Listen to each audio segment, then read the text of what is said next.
Boa tarde, meus queridos. Kátia Tavares e Severino Antônio.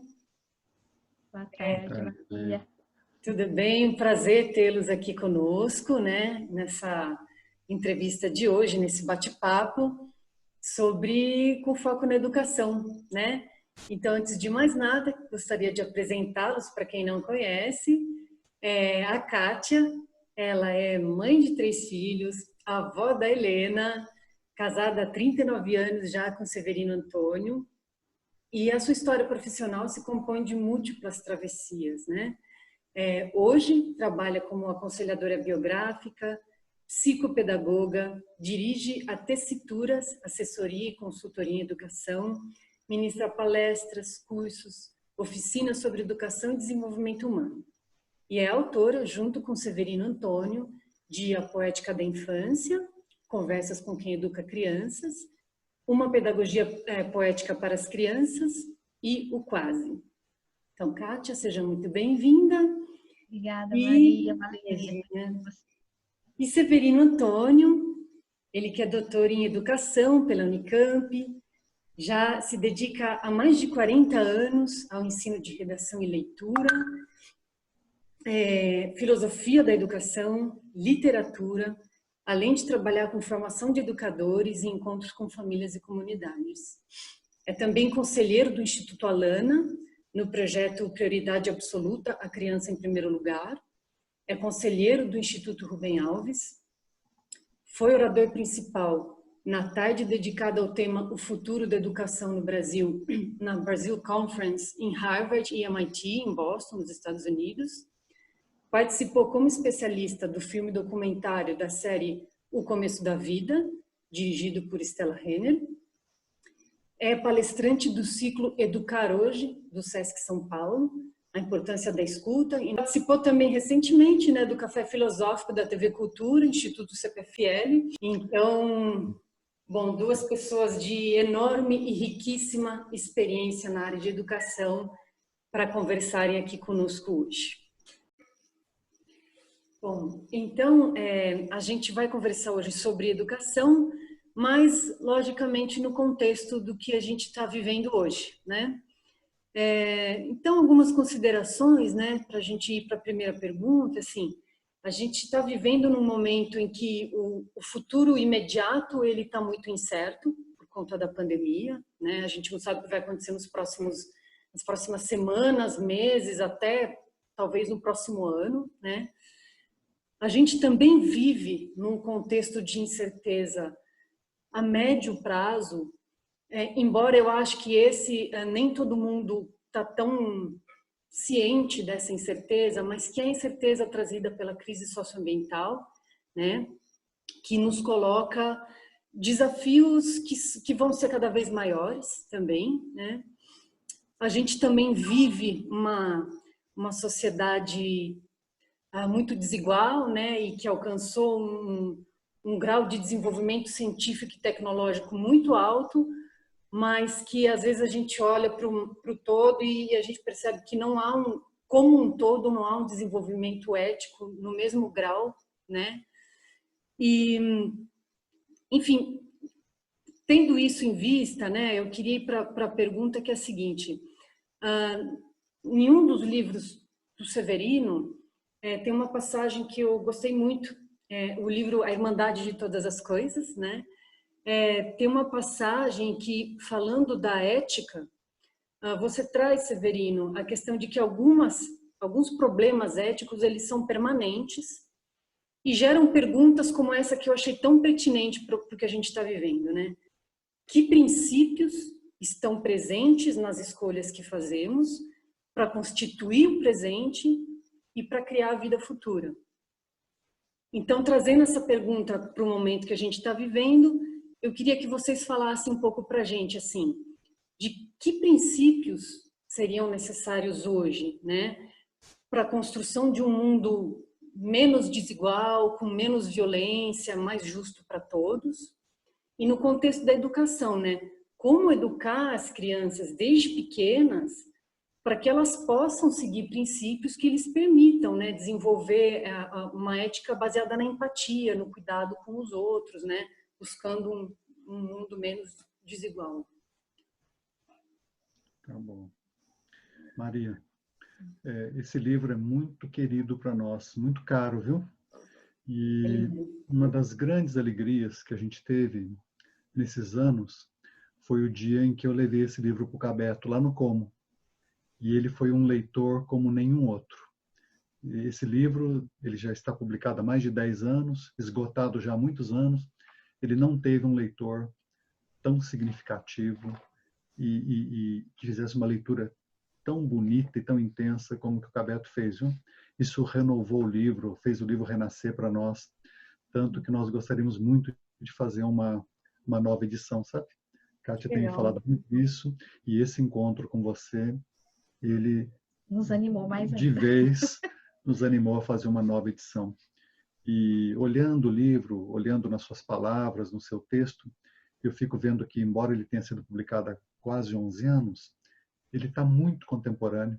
Ele é muito atual. De certa maneira, mais hoje até do que 10 anos atrás. Olha, então eu queria agradecer isso, agradecer a importância que vocês deram para essas palavras, para essas questões que são questões de vida inteira para nós, e agradecer também pelo convívio desses 3 anos. É um dos encontros mais significativos da nossa vida. Ter conhecido o Cabeto, você, o Como. Aqueles encontros que a gente sabe que são desde muito antes, né, Maria? Lá nós vivemos isso. Nós estamos reencontrando vocês desde antes do antes. E como é uma alegria essa conversa agora com você aqui, com a gente, eu preciso dizer que essas perguntas são muito fundas, né? Você vai muito longe na sua questão, há muitas dimensões, né? Então, a gente tenta fazer alguns pontos, algumas considerações, Claro. tá bom?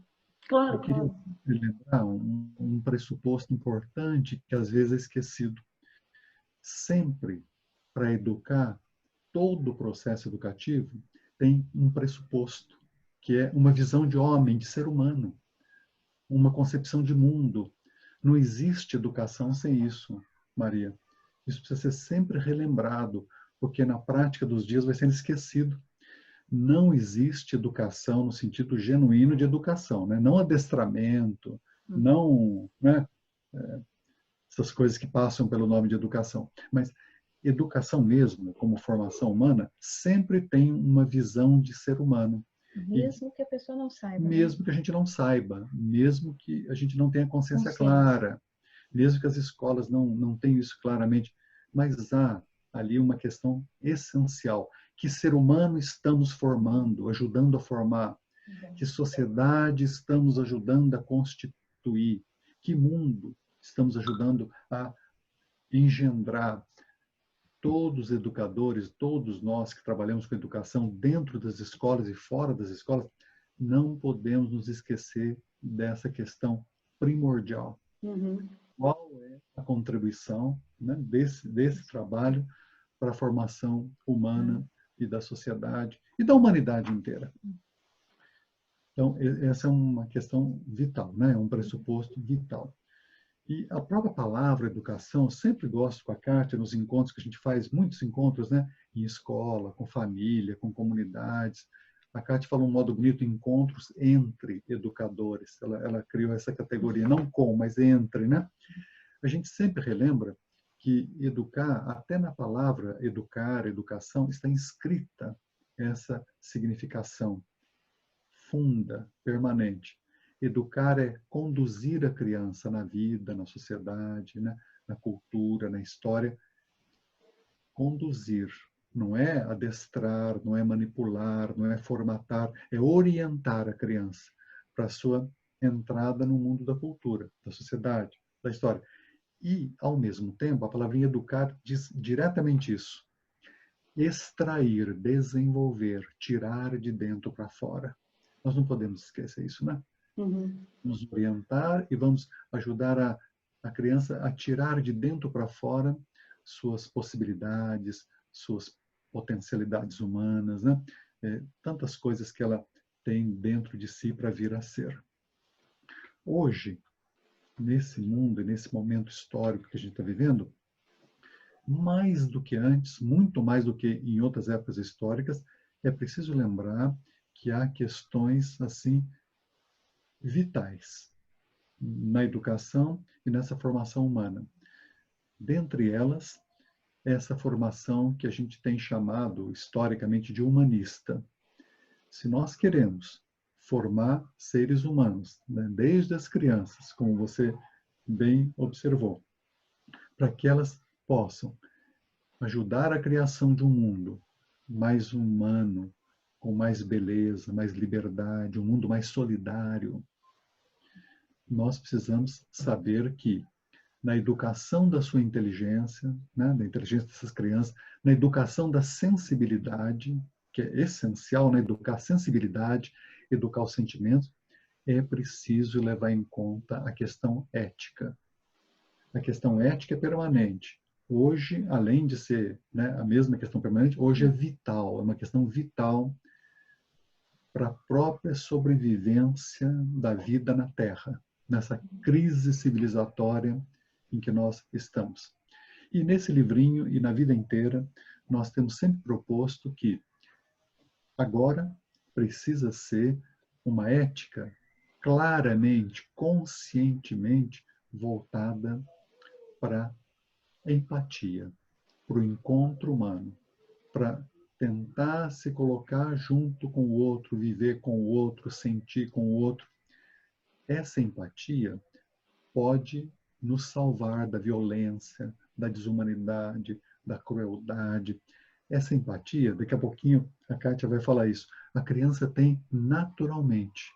A criança é naturalmente empática, mas essa empatia pode ser destruída, devastada, desfigurada com as diferentes formas de violência, desde a brutalidade física até a indiferença, que é uma violência atroz, né? A gente sabe disso. Eu queria muito lembrar que essa questão passou a ser primordial, não só pela crise planetária, crise civilizatória inteira na Terra. O risco que nós estamos correndo hoje de devastar inteiramente a vida humana, a vida na Terra, o planeta inteiro. Maria, você usou uma expressão muito interessante, você disse assim, parece que nós estamos em guerra com o planeta. E não é isso mesmo? Parece que é uma guerra completamente sem sentido contra o planeta inteiro e contra nossas próprias existências, né?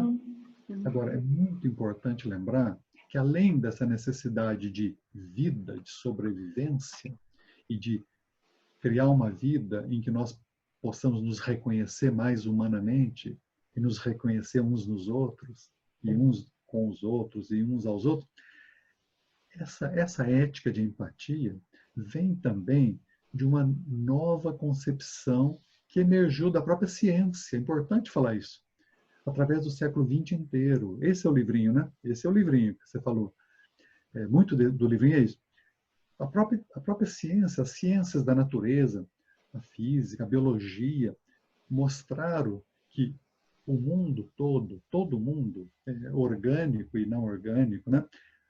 Tudo que existe, existe em interação, interconexão, interdependência. Essa é outra palavra-chave do nosso tempo, né? Interdependência. Todas as vidas são entretecidas o tempo inteiro. Essa concepção também alimenta uma ética de empatia, uma ética de empatia contemporânea. Claro que ela tem raízes de milênios, né? Aquela ideia bonita, não faça ao outro o que você não gostaria de que fizesse a você. Isso tem milênios, tem mais de 4.000 anos. Tem a sua outra versão também, faça o outro alguma coisa semelhante ao que você gostaria de que fizesse a você, as pessoas amadas para você. Essa raiz de milênios hoje se encontra com o mais alto desenvolvimento da concepção da natureza, né? E do universo. Eu vou pedir licença para ler um textinho de um astrônomo, um astrofísico, um pensador da ciência, que eu acho admirável. Ele trabalha com medições cósmicas de tempo e espaço. Ele se chama Trinh Xuan Tuan. Num outro livrinho sobre a questão do conhecimento, uma nova escuta poética do conhecimento, da educação do conhecimento, esse livrinho aqui, Uhum. que é quase contemporâneo do Irmandade, nós pusemos uma epígrafe do Trio Enchanto. Ele diz assim, ó: sabemos agora que somos todos poeira de estrelas e que as estrelas são nossos ancestrais e que somos irmãos dos animais selvagens e primos das papoulas dos campos. Compartilhamos a mesma história cósmica. Seguramos o infinito do universo nas palmas de nossas mãos. Aqui ele É está fazendo lindo. referência a um poema muito conhecido de um poeta visionário, né, de segurar o infinito na palma da mão. E é muito importante lembrar isso. Pelo próprio desenvolvimento científico e pelo próprio desenvolvimento cultural, nós temos hoje condições de uma consciência muito mais clara, muito mais viva da interdependência como questão chave das vidas. E interdependência é ética da empatia. Todas as vidas estão interligadas, são interligadas. Nós precisaríamos perder de vez aquela ilusão de que, né, somos superiores, independentes, de que temos direito de fazer uso dos outros seres vivos e da terra e da natureza inteira como a gente quisesse. Né? Isso nunca foi liberdade. Isso não é liberdade. Isso é ditadura. Exato. Fazer arbitrariamente o que você quer com os outros, isso é ditadura. Hoje, essa ditadura tem um preço que pode ser mortal. Eu não queria falar muito disso, porque nós estamos cheios de distopias, não é mesmo? Estamos saturados de distopias. Vamos falar de possibilidades, né? De vida presente, de vida futura. E aí tem essa questão da sua pergunta, né? E a criança, né? Como é que a gente pode educar a criança para essa empatia, para essa sensibilidade? E aí tem umas coisas muito bonitas que a Cátia sempre me fala. Queria muito que a gente ouvisse mais uma vez dela, né? Concepção, Maria, tem sido a de escuta da criança. E o que essa escuta da criança traz no processo da educação? Se o adulto que convive com a criança passa a ter essa escuta, ele vai perceber o que o Severino acabou de falar, que a criança já é naturalmente empática. Então, ela cuida dos bichos, ela cuida das plantas, ela se coloca no lugar deles. Então, ela tem esse cuidado naturalmente quando ela é pequena. Agora, se o adulto não tem essa escuta e não tem a consciência disso, ele pode desnaturar isso que a criança já tem. Então, a gente acredita muito que quando as crianças conseguem ter uma educação que é uma educação sensível, que faz com que o adulto olhe para essa empatia da criança, aprenda com ela ou reaprenda com ela, porque o adulto já diante de tantas coisas que nós já falamos aqui, violência, tananã, ele acaba perdendo, se desfigurando, e isso ele pode passar para a criança. Então, precisa de muito cuidado para que essa educação tenha essa sensibilidade e essa escuta da criança, porque ela vai, com certeza, se ela não for desnaturada, ela vai sim ter uma empatia com as plantas, com os bichos, e você percebe exemplos simples, assim, eu vejo aqui, pouco tempo atrás, uma criança da nossa vida, um menininho estava assustando os calanguinhos aqui que tem no condomínio. E ela imediatamente falou, não faça isso com os animais, eu sou amiga dos animais. E o menininho estava batendo o pé, assustando o calanguinho. Então, assim, para ela isso já era uma violência, né? Assustar o calanguinho. O menino não estava, né, fazendo nada grave, mas estava assustando. E ela ficou brava.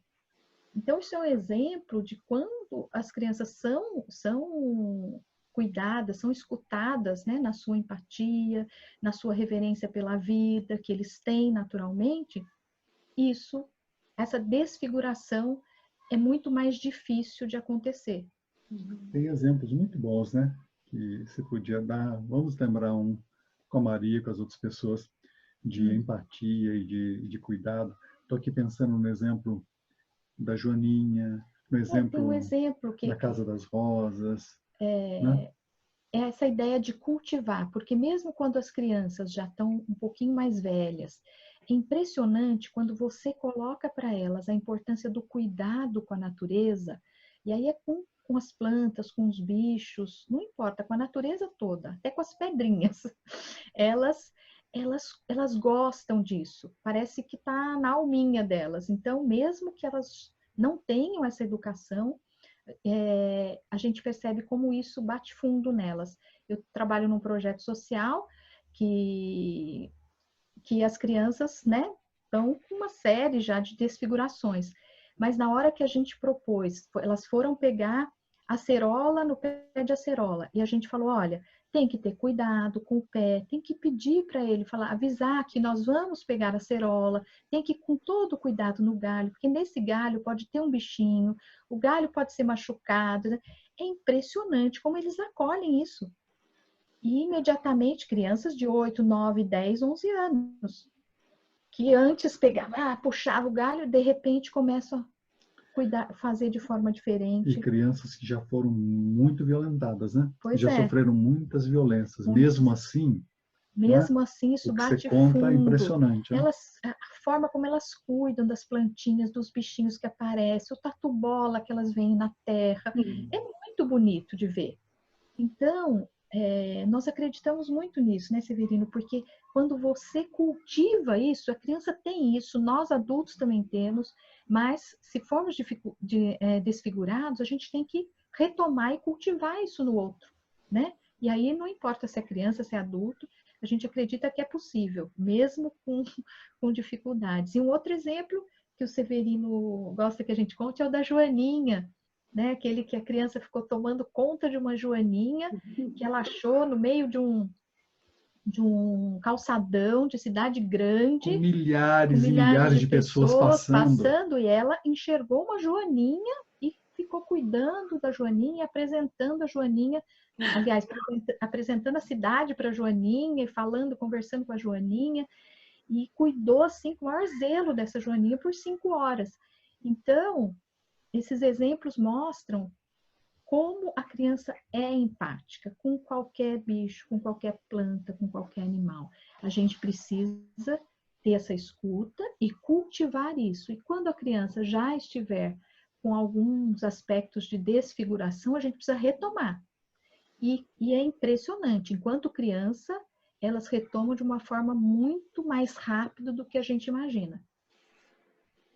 Não podemos deixar desnaturar a empatia da criança para não naturalizar a violência. Exatamente. Não é mesmo? Exato. A gente torna natural a violência e antinatural esse impulso de vida, que às vezes eu falo, tem que despertar, a Kátia me corrige. Não, não é despertar na criança pequena, é acolher. Depois, mais tarde, se for esquecido, tem que despertar. E Maria, e muitos autores falam isso, viu? Muitos pensadores. A gente tem um que gosta muito, Janusz Korczak. É mesmo. Tem um pedacinho dele que nós pusemos como epígrafe em 2 livros. Um, que você falou agora há pouco, né?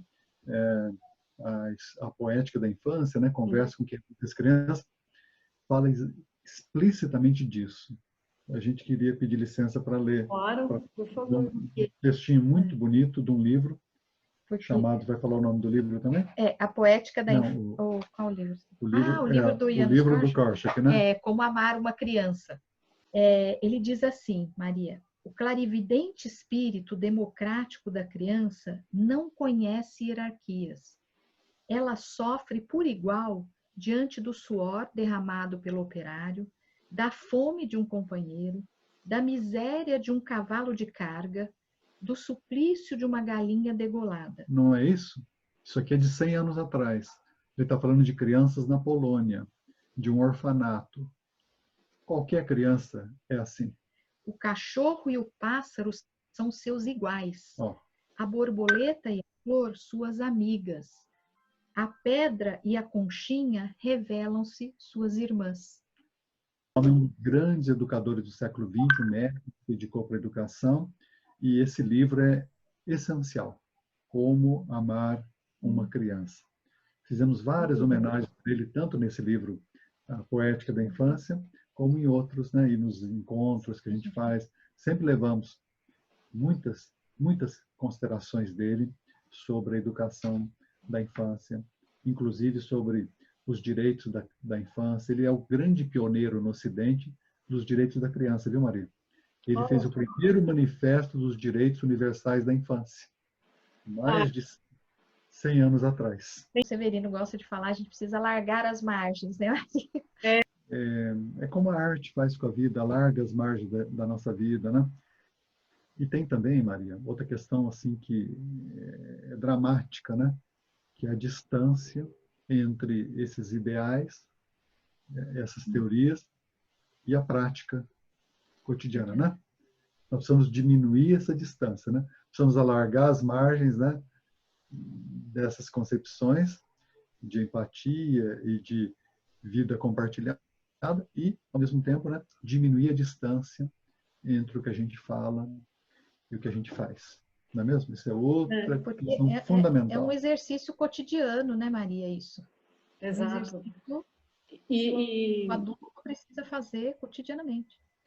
Maria, mas o que a gente percebe é que foi havendo, né, historicamente falando, em relação às escolas, até no ambiente físico mesmo da escola, foi havendo esse abismo, né, entre natureza e ser humano. Então, as escolas foram ficando cada vez mais com prédios lindos e maravilhosos e sem nenhuma, quase nada, natureza, a não ser uns vasos para enfeitar, muito mais para deixar, vamos dizer, entre aspas, aí, bonito, do que necessariamente, né, uma relação com a natureza. Então, todos os lugares que nós vamos, a primeira coisa que a gente olha nas escolas, quando a gente vai falar, é ver se tem natureza, se tem bicho, para as crianças poderem conviver com isso na escola. Se tem terra. Se tem terra, então. Eu vejo sempre a Cátia procurando se tem terra para a criança pisar, correr livremente, brincar livremente, se tem árvore, né? Árvore, bichinhos. Então,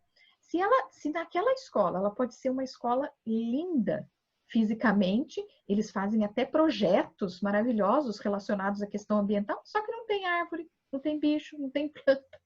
Então, assim, a criança não está convivendo com isso. Então, como que ela vai crescer e se formar humanamente? Porque para continuar essa empatia que a gente falou, é muito difícil. Agora, se ali na escola tem planta, tem bicho, a escola cultiva essa relação da criança com a natureza, isso aí permanece. Que não é uma relação competitiva, né? Ela é colaborativa. Colaborativa. A mesma ideia, né? De brincar com os colegas, brincar livremente, deixar a criança brincar livremente, porque a brincadeira compartilha a vida, não é mesmo? Uhum. Você brinca junto, você cria junto, você estuda junto. Por exemplo, isso está ligado a projetos de estudar junto, né? Fazer pesquisa junto. Tudo isso faz parte de uma constelação, né? Uhum. De uma concepção, vamos dizer assim, né? Humanista, de formação humana, né? Que abre o homem para a natureza inteira, para o seu semelhante e, como se disse, e para o não semelhante, né? Poder semelhante. A escola precisa fazer isso. Olha, Maria, a ideia é assim. Alguns critérios que a gente, na prática, vive quando chega numa escola. De um modo até natural, nosso olhar fica procurando, sabe? Se tem espaços livres para a criança brincar, a criança está sozinha ou junto com as outras crianças. Por exemplo, escola para criança, até pelo menos o fundamental, o infantil nem se fala nada, mas tão importante que é. Tem que ter árvore, não é mesmo? Tem que ter umas árvores. A criança poderia subir na árvore, precisa subir na árvore, precisa brincar. E a gente acha também que tem que ter um pouco dessa vida para a criança cuidar. Ela precisa cuidar de umas plantinhas. A criança gosta de dar nome, ela cria história, né? Com a planta, com a árvore. E assim também, a escola precisa ter alguns bichos, não em situação de zoológico, mas bichos que possam ser cuidados pelas crianças. Companheiros Sabe? de viagem daquelas Companheiros crianças. de viagem da criança. A criança também dá nome, a criança cuida, a criança passa a ter uma relação cotidiana com eles. É evidente, né? Que não pode ser passarinho numa gaiola, né? Isso não pode, né? Passarinho numa gaiola não pode. Outro dia a gente viu uma que tinha uma calopsita. Aí ficamos pensando, a calopsita não pode ficar presa, então. Ela tem que poder andar, né? Uhum. Para a criança poder compartilhar. A ideia não é de zoológico, não. Não é da criança ficar observando, assim, como turista, o bicho. A ideia... Eu já vi uma escola infantil que tinha um cachorro que as crianças amavam. Eles cuidavam do cachorro, eles brincavam com o cachorro vivia solto na é escola, ele isso, estava lá. não é? Precisa ter. Tinha gato na Gato, escola. precisa ter. A criança ajuda a alimentar, ajuda a cuidar, inventa história, né? Brinca imaginariamente, vira amigo imaginário das crianças. Se não tiver, a nossa conversa toda fica abstrata. Essas ideias não são abstrações. Elas têm que ser vividas. Uhum. E a criança tem que viver isso cotidianamente, né? Tem que fazer parte da vida. Uhum. E vai para outras coisas também, por exemplo, umas minhocas para a criança ajudar a cuidar. Precisa ter essas coisas, né? Imagine se tiver uma árvore com ninho de passarinho. Isso é providencial para a educação da sensibilidade da criança. Uhum. Muito legal. Pensando aqui um pássaro tão gregário como sabiá, não é mesmo? Uhum. Dá para ter ninho de sabiá na escola. Numa escola em que eu trabalhei, havia várias casinhas de João de Barro.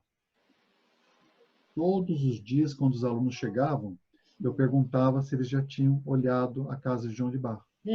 Todos os dias de aula, todos.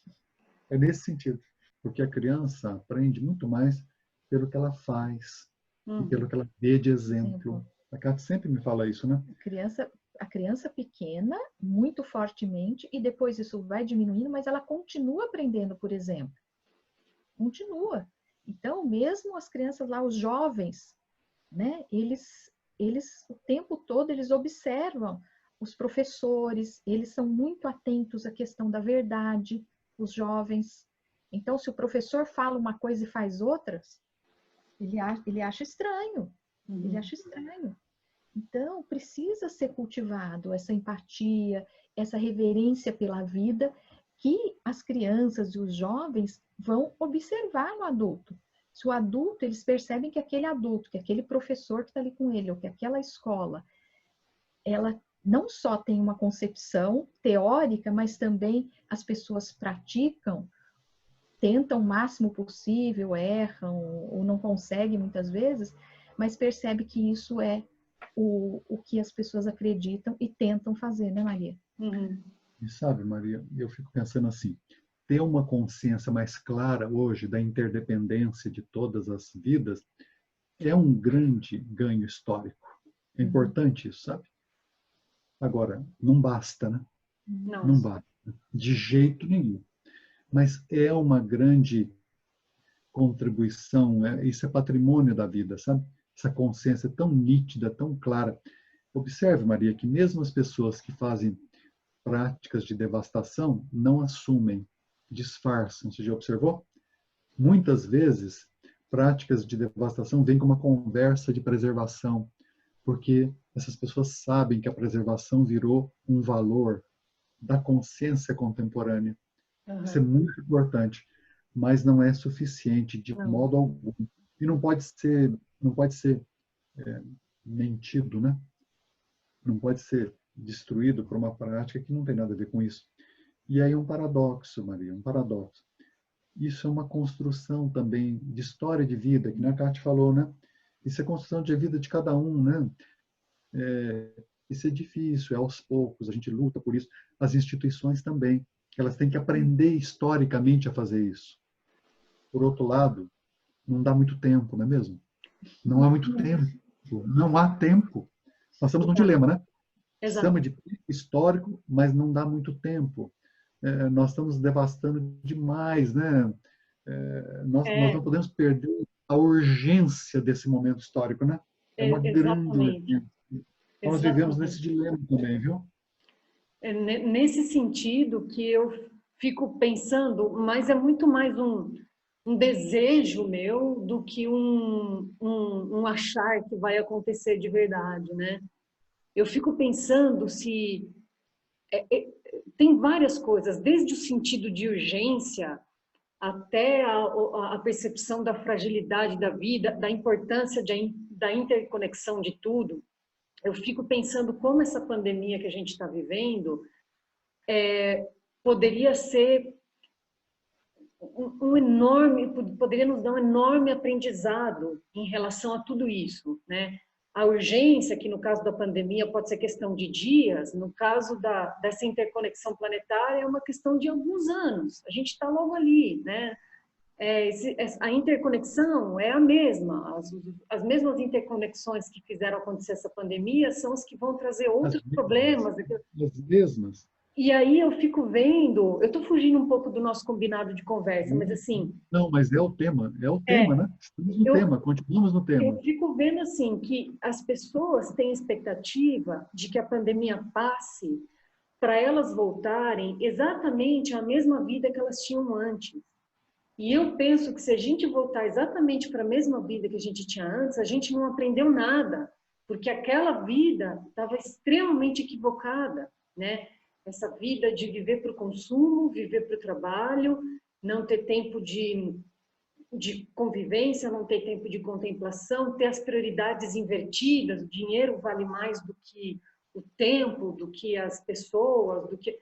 Então, assim, se a gente, né, todo esse sobreconsumo, essa corrida para os shopping centers, enfim, se a gente não aprender com a pandemia, quando, né? Você me fez lembrar de um textinho, deixa eu só pegar aqui, Severino. Pergunta num pequeno documentário que ele participou, e eu gostei muito, e eu acho que tem a ver com isso que você falou agora. Ó. Ele falou assim, ó, será que precisamos perder os olhos para redescobrir os olhos? Precisamos perder o olho para descobrir o olhar? Precisaremos chegar à beira da destruição da vida para recuperar a vida? Será essa a nossa história? Será que é esse o preço para descobrirmos um caminho e criarmos um olhar próprio? Ele fez essas perguntas, né? E cabe para esse momento, né? Para isso que você falou, quer dizer, o que a gente precisa, né, para mudar? Depois seria uma grande perda, né? Ainda mais com tanto sofrimento, uma maneira de dar sentido para tanto sofrimento, para tantas pessoas que estão doentes, que morreram, para tantas pessoas que estão passando dificuldade. Exato. Uma maneira de honrar esse sofrimento seria mudar pelo menos um pouco a vida, não é mesmo? Maria, nós temos falado constantemente isso, viu? E pela primeira vez nas nossas vidas, fizemos lives, imagine. Muitas pessoas pediram, fizemos lives. Amanhã é a sexta, defendendo coisas muito irmãs do que você falou, muito próximas. Não podemos voltar exatamente como éramos. Precisamos aprender, precisamos recomeçar, não é mesmo? E, por exemplo, a live amanhã é a sexta, você sabe como é que vai chamar? Como? Olha o nome que a Cátia escolheu. Fale o nome para nós. Reverência pela vida, na infância, na existência inteira. Ai, Kátia, que lindo! Foi antes de combinar com você. Parece que nós estamos o tempo todo conversando, não é mesmo, Maria? Na verdade, nós estamos, né? Que nós estamos, do nosso jeito. Não é mesmo?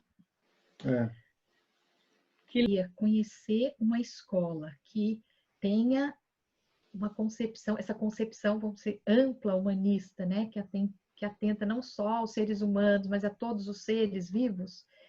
Eu acho que não conhecemos, né, Severino? Conhecemos experiências que parcialmente fazem isso. Tentam fazer, lutam para fazer. Tem coisas bonitas em toda parte, né? Experiências bonitas em toda parte. Um exemplo só. Nós fomos na periferia da periferia de São Paulo, num projeto chamado Mão Amiga. Muito bonito. Eu lembro que você falou. Bonito. E lá nós vimos uma coisa impressionante. Era o horário da tarde, nós estávamos no começo da tarde, nós ficamos para a tarde. E aí começaram a chegar alunos das escolas públicas da Redondeza.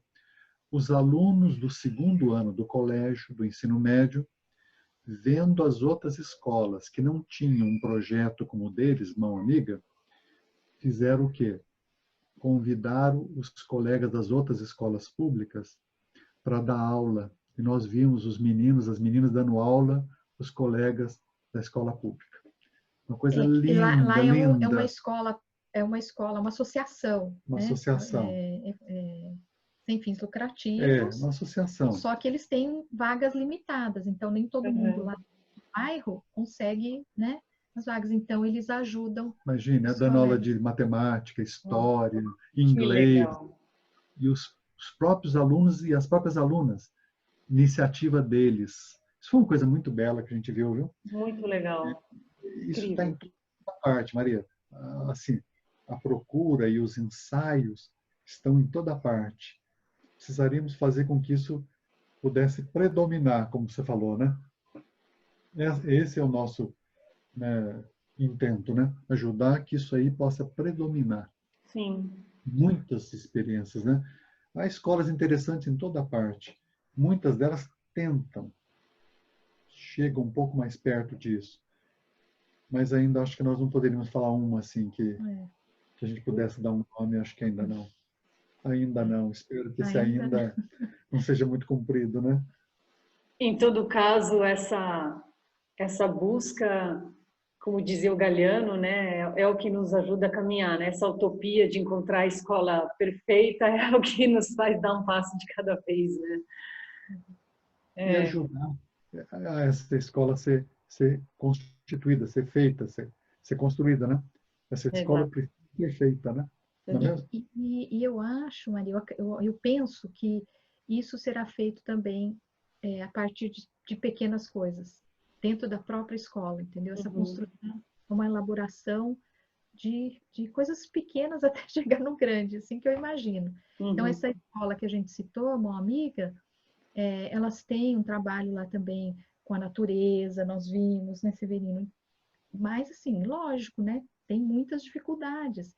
Mas eu acho que já é um alento. Tem trabalho em grupo, coletivo, que ensina solidariedade, ensina a pesquisar junto, ensina a compartilhar. Tem bastante isso. Eles cultivam bastante isso, Maria. Cultivam bastante isso. É um exemplo assim bonito que a gente poderia dar. E estamos todos lutando para fazer isso, né? E isso não existe feito ainda, Maria. Você sabe que a palavra perfeito significa já feito, né? Você sabe? Sabe, né? Per é isso, né? Inteiramente, né? Nunca tinha parado para pensar nisso. Não existe o já feito. Entendi. Existe o que está por fazer, o que está sendo feito. Sem esquecer a urgência, né? Exato. A urgência histórica. Exato. Não podemos nos iludir quanto a isso.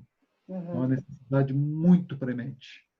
Sem dúvida. A gente viu também um pouco ali naquela escola de Olambra, né? Também que é uma outra associação. Uma escola vimos umas coisas bonitas também em Olambra, uma associação. Uma associação São Paulo. Escola São Paulo. Escola São Paulo. Muito interessante, muito bonito, Maria. Viu? Uma associação de pais e professores, sabe? Bem interessante.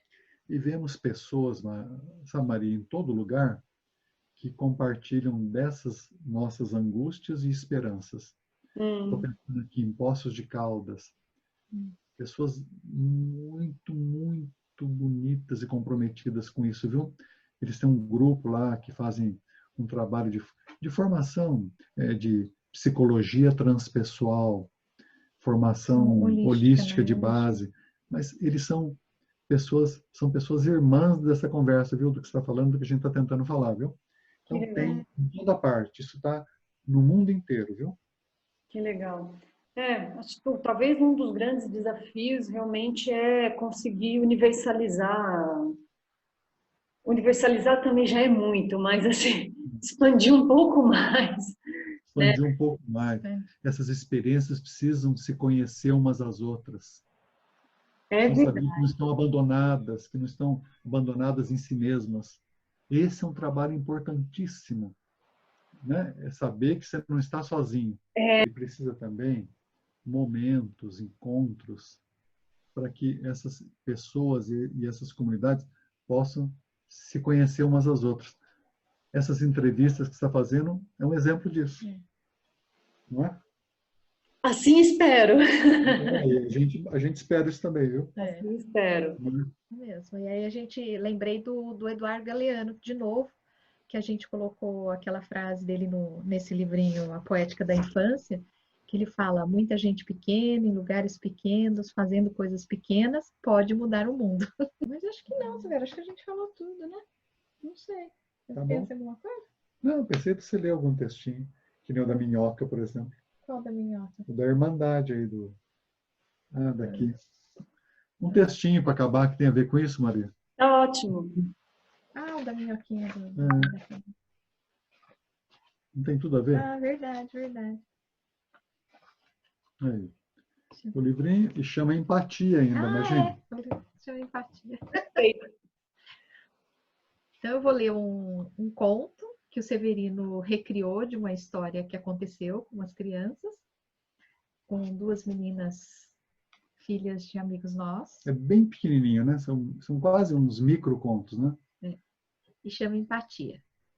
O pequeno quintal, uma velha jabuticabeira, um pé de limão, alguns arbustos.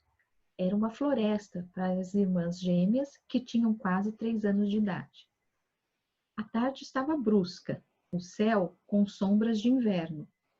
As meninas, cada uma equilibrando uma folha na mão, chamaram o avô e a avó, parceiros dos descobrimentos e das histórias. Caminharam rente ao muro até uma quina.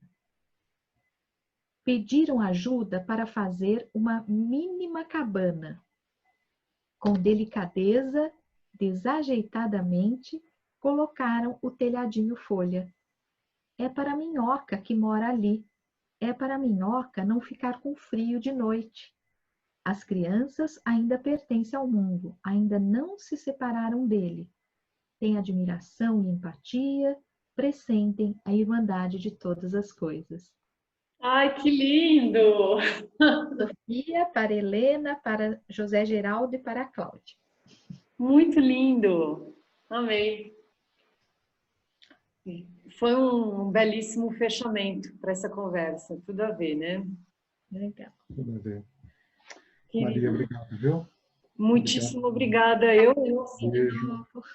Eu que agradeço 1.000.000, assim, por vocês estarem aqui comigo, por tudo, né? Desde sempre, estarem comigo, conosco, né? Tá bom. Tá bom. Tchau, Maria. Um beijo enorme para vocês. A gente vai se falando. Tchau, tchau. Tchau. Como que? Como quem? Como eu como? Eu não como ninguém que possa ser meu amigo. Como que? Como quem? Como eu faço pra viver pra além do meu umbigo? Como que? Como quem? Como eu vivo sem encontrar